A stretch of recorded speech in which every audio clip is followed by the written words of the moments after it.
Naging mainit nga na usapin ng kontrobersyang ito sa mundo ng social media at pati na rin sa buong bansa. Ngunit bago ang lahat ay kung hindi ka pa nakapag-subscribe sa ating channel na ito ay mag-subscribe ka na upang lagi kang maging updated sa ating mga bagong videos na ina-upload araw-araw. At pindutin na rin ang notification bell at syempre piliin na rin ang all upang maging aware ka kung mayroon tayong bagong video na nai-upload. At sa ating mga matatagal ng supporters or mga viewers ay maraming salamat po sa inyong walang sawang pagsuporta sa ating channel. Huwag din pong kakalimutang mag-iwan ng like sa ating mga videos at syempre i-share na rin ito upang ang ibang tao rin na iyong kakilala ay maging aware din sa kung anong nangyayari sa ating bansa. At kung mayroon ka naman pong hinaing o di kaya opinyon, bukas po ang ating mga comment section para sa inyong mga komento. Muli po, maraming salamat po and God bless. Tayo na po ay panoorin ang buong video.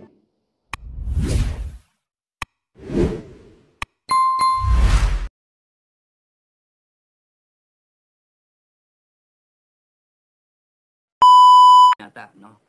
So kung titingnan nyo, talagang nagiging chief of staff is army. Pero kung titingnan nyo ngayon, kung ako yung nasa government, maraming dahil, Sara.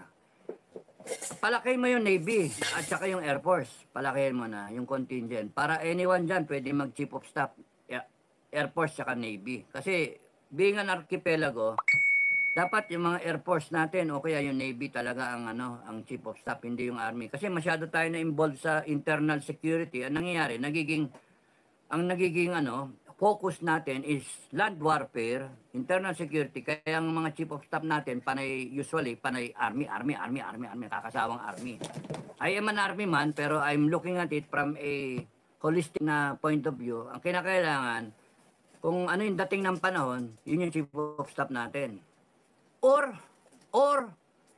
gawin mong 4-star lahat yan, Army, Air Force, Navy, no? Marines, hiwalay mo as a service kunwari. O kaya, ikabit nyo yung PNP, no?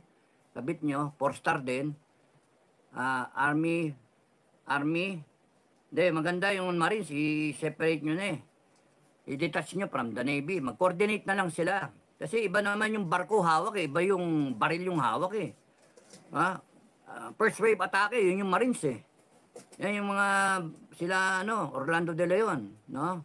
Class City 2. So, yung Air Force yan, sila focus. Walang pag-asa dahil doon sa structure. Kaya nga academy pa lang, alam nyo ba nung academy pa lang, inisip ko rin yun, hindi na ako magre-reklamo na naging army ako. Hindi na. Bakit? May pag-asa ako mag-chief of staff. Kadete pa lang ako iniisip ko na yun Pwede may pag-asa ako mag-chief of staff kasi nagiging chief of staff panay army. Kung Air Force ako at saka Navy, pinakamataas ko, 3 estrella. Kaya kung forward looking ka, makita mo o nga Pero ngayon kung kokorikin natin yung structure, 4-star ang Army, 4-star ang Navy, 4-star ang Air Force, no? At saka 4-star ang Marines, no? Gawin mo, i-detach mo na. Bahala sila. Kasi pararamihin mo yung Marines eh. Pararamihin mo yung Navy. Magdadagdag ka ng barko, kailangan mo na mas maraming personnel to man the ship. Magdadagdag ka ng mga aeroplano, supposed to be, wala tayong aircraft carrier, pero lagyan mo ng airfield ang bawat isla, you have 7,000 plus aircraft carriers, unsinkable. Kahit banata ng bomba yan, sandamakal na missile, nandun pa rin, hindi lulubog. 7,000 islands eh. Lagyan mo lang ng airstrip. Meron kang, sipin mo lahat yun, may aeroplano lahat yun, 7,000 islands. Kahit isang squadron lang, Diyos ko. And then, kung di kaya may mga battery, missile battery, dapat ganyan yung mindset ng natin ng defense natin. Hindi yung panay mga tsaka isipin, ano ba yung threat? Nasaan yung threat? Yung threat hindi na sa labas nandito na sa loob eh. Nandito na sa loob ng Pilipinas yung threat. Yung threat nga, nandito sa Congress. Isa pa yun. Yung POGO, sinasabi ko kanina, nandito sa loob ng Pilipinas. No? Pero yung isa pang threat to national security is corruption. Criminality, drugs. Nandito lahat yun. Yung katingin tayo sa labas, ang dami natin, bili-bili tayo ng whatever. Hindi pinapalakas yung ating reservist base. Dapat yun yung lumakas. Dapat yun, armado, 50. Milyones na Pilipino, armado at any time, point in time, pagka nagkagulo, you can activate them. Pero hindi. Okay, so magbasa muna ako, haba na yun. Okay, Christine A. Good morning, Sir Dado. Bobby of Tuhan. Good morning. Supremo, thank you. John Ray Velasco. Nagpunta kayo ba ng Barrio Fiesta, sir? Bakit ano meron sa Barrio Fiesta? Saan? Kailan? Hindi ko alam. Ah? Ah? Hindi ako nagpunta. Barrio Fiesta? Saan? Yung tapat na Aguinaldo? Tagal na ako hindi pumupunta ron. Dati, lagi ako doon every week eh. Oh, crispy pata. Kare-kare. Lumpiang ano. Ano yan? Ano? Hindi dito. Wala, hindi ako pumupunta dito. Kasi nung one time lang pumunta dyan in my entire stay here. And I found the service sloppy. Oh. Napika ako, ayoko na. Kasi ganun ako, pagka may kinainan ako na establishment at hindi ako kontento, hindi na ako pupunta ron. Kasi ako yung, kami nagbabayad for a good meal good service. Tapos nun hindi ka masayahan, hindi na ako bibili doon. Ganon. Choice. It's a choice. Yun yung power talaga kung naintindihan nyo I am one customer less. Di ba? And hindi pa nga ako nagsasalitang ganyan. Kumain kami sa Max sa SM Sumama yung loob ko ron Inaway ko pa yung manager Inaway ko pa. Galit ako Tapos bakit ko ba inaway? May reklamo yata kami sa food, sa serving. But anyway, hindi maganda yung sagot. Para bang sinisisi pa ako. Ay, galit ako Away ko nga siya. Okay, sabi ko, Iho, hindi ka ba nakakaintindi ng corporate na trabaho? Ginanong ko, et cetera. Tapos, you are the customer. Dapat yung response nila is maganda. Itayap mo yun sa gobyerno. Kung kunyaring ikaw, customer ka sa isang restaurant, why are they there? What is the logic of being there? Restaurant. The logic is that nagbibista sila because they have a product. May pagkain na masarap, may service sila, at sa dami ng competition, bakit ka pupunta? Kasi hinihikayat ka, nag-a-advertise pa sila. Dumating ka doon and then you find out, ang sama ng produkto nyo. Kakain ka na lang, imbis na kakain ka doon sa ibang kainan, dito ka pumunta kasi pinaunlakan mo. And you find out, you're telling a lie. Parang kayo rin, yung nakita niyo yung picture sa mga display, when you're purchasing sa fast food, kita mo, ang lalaki ng hamburger, ang lalaki ng serving. Pag binigay sa'yo, ganyan kalit lang yung hamburger, yung ganyan kalaki yung hamburger. Anak ng toko yan, Nung kasi kinuna ng close-up So, it appears na ang laki-laki. But anyway, so, yun yung relate nyo sa government. Tayo yung customer ng serbisyo nila. Nangako sila, maganda yung serbisyo nila, pero pinaunlakan natin sila. Binoto natin. And only to find out, nanakawan lang tayo. Babalusabasin tayo, bababuyin yung ating institusyon, at tayo pa ngayon tatakutin. Tatakutin tayo. Gagamitin nila yung konstitusyon natin laban sa atin. Habang mga hinayupak na yan. Diba? O, sino ngayon tama? Taong bayan, tayo, na nagluklok sa kanila. O, sila, na panandalian lamang. 3 taon. Every 3 years o every 6 years, pinapalitan natin. Pero pagka malapit na matapos yung termino nila, at eleksyon na next year, aba, ang babait. Ang babait. Quiet. Nag-hit kasi. Ang lalaking ulol. Figaro. So, yun yun. Hindi, layo, no? Inabot. Barrio Fiesta lang naman yun. Winfredo, Ohio, magandang gabi. Magandang umaga. Thank you for waving. Kevin Duldula, magandang umaga. Supremo, thank you. Kevin. Emelda Cubs, good morning, Sir Dado, thank you. Spicy Hong Kong, hello po, sir, from Hong Kong. Thank you, Spicy, ha? Hello, Hong Kong. Cebuano, gayud ako. Magandang umaga, Sir Dado, watching here from Singapore. No Jeff NT, magandang umaga po, General Dado. George, magandang umaga. Bangkisyo, good morning po, watching from Bahrain. Kamusta mga taga Bahrain? Kevin Duldulao. Ang ganda ng ano mo ng profile pic. FGF na crest, no? Kevin Duldulao, nabitin kami kagabi, Supremo. Ba't kayo nabitin? Saan kayo nabitin? Doon sa ano, binabay na ka. Kasi 1 hour lang yun eh. Elian Boy, good morning, Sir Capdado. Alex Salagos, good morning, sir, watching from KSA.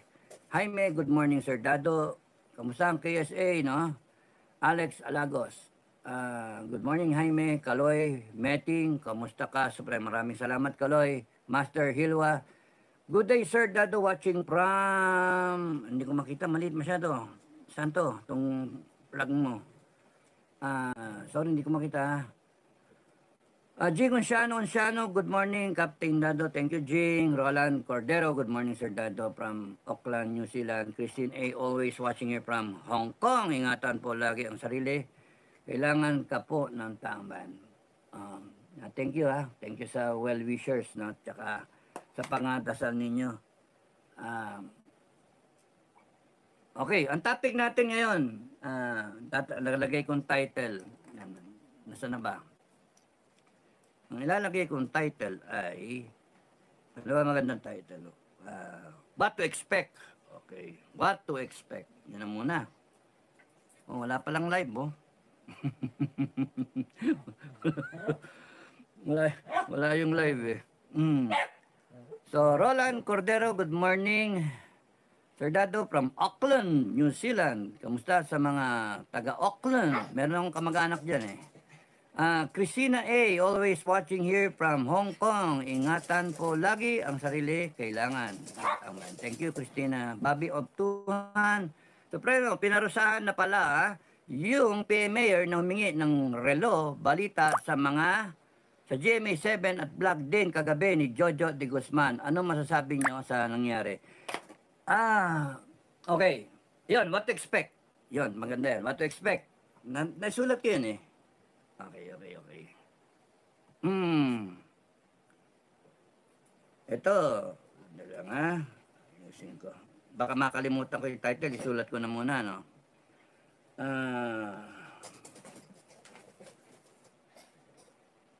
On a global scene muna tayo. Satellite muna tayo. What to expect? Very volatile yung situation. Pwedeng magkaroon ng escalation into a regional war.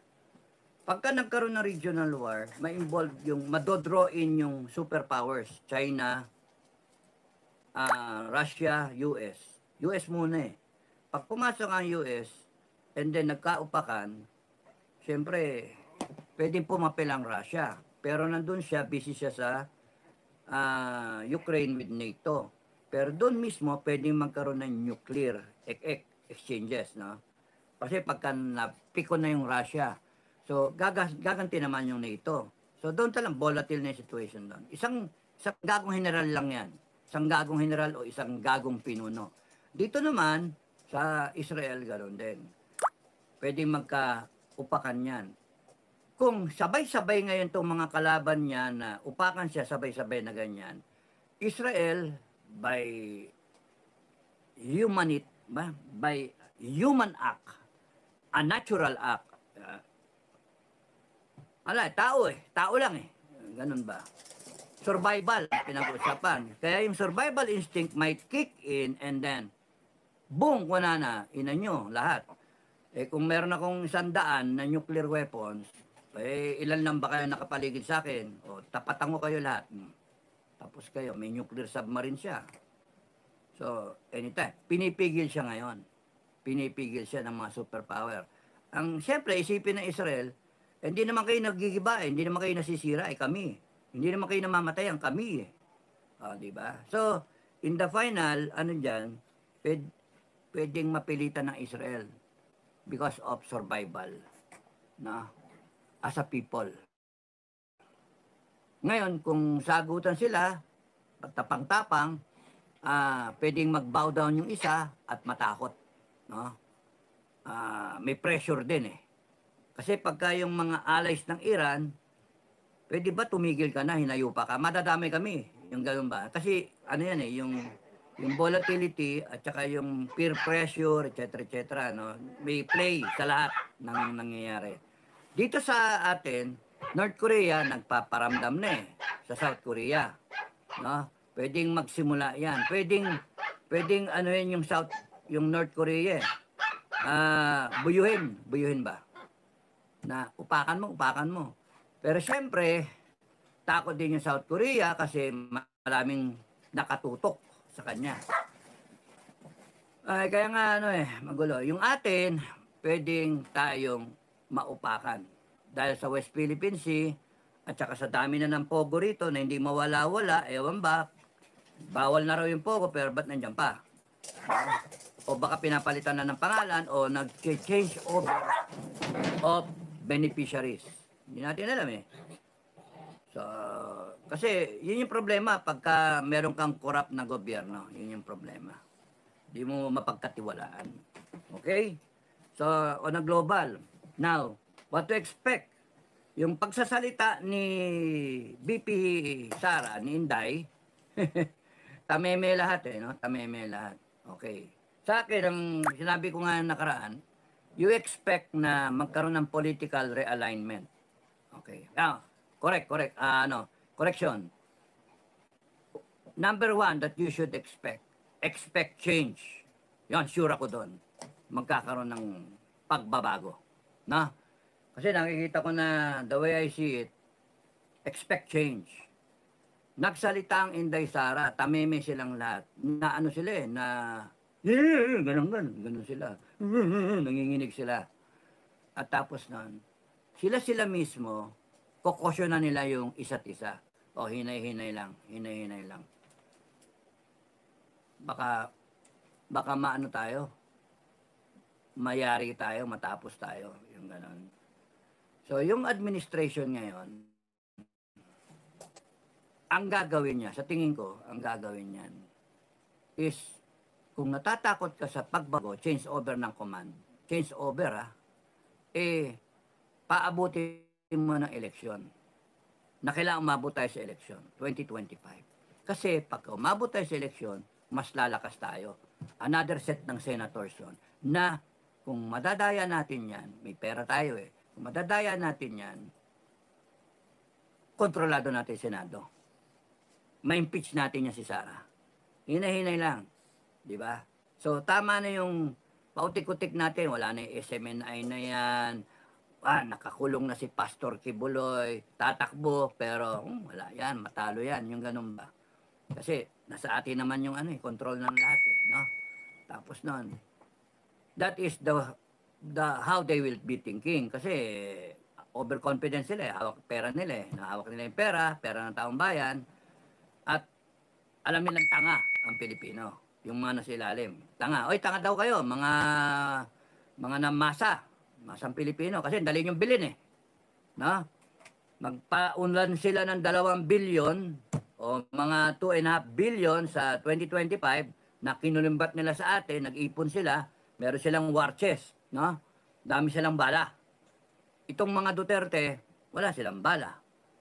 Piniga pa nga yung budget eh. Tsaka hindi ka naman pwedeng kumuha ng pera doon sa budget. Di ba? Anak ng tokwa ito. Sila, nagnanakaw sila, nagwawartya sila para madikta nila eh kung ano yung gusto nilang mangyari. Upakan mo si Duterte, si Presidente. Upakan mo si Sara. Impeach natin. O ito pera, magkano? Magkano kailangan nyo? Di ba? Salampak eh. O, sa eleksyon. Ito yung gusto ko mananalong mga senator o ito yung mga congressman. O, you see? Pera-pera eh. Yun akala nila. Okay. So, at the very least, ang pabot gusto nila, sa tingin ko lang, pwede ko mali.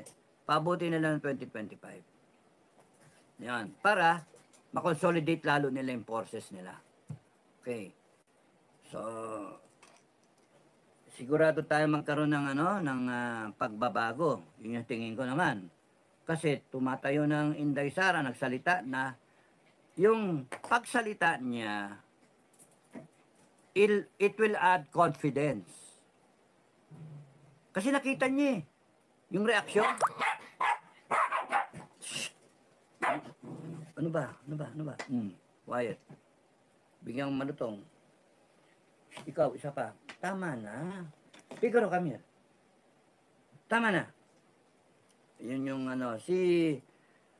okay, hindi mo maiwasan, nako-compare niya si BBM. At pinag-uusapan ngayon, BBM, Duterte, Relo, walang yan, yan, Relo na yan, and then Sara, no? Pwede ba? Yun na lang isipin nyo. Sabi ni Sara, inappropriate. Huwag nyo na isipin si Duterte na hiningan siya ng Relo. Inappropriate nga Talaga naman kami na nga nagsasabi. Ako, sinasabi ko sa standard namin, hindi tama yun. Okay? Hindi tama yun. Kaya tama, natigil na. Huwag nang mag-anuhan tayo, magdepensahan tayo, ang paniniwala ninyo, magko-comment kayo sa akin. Sinasabi ko na nga mali. Meron pang mga symbolism na mga... Sa amin, anong relo-relo? Ba't hihingi ko yung relo ko? Yung relo mo, pagka binigay mo sa akin, that symbolizes that you're watching over me, you have time for me, tantado. Walang gano'n. Mario, diretso yung tao, yung commander. Sabi ko nga nung araw pinakitaan kayo ng magandang rebulto na Mama Mary at ng Santo Niño.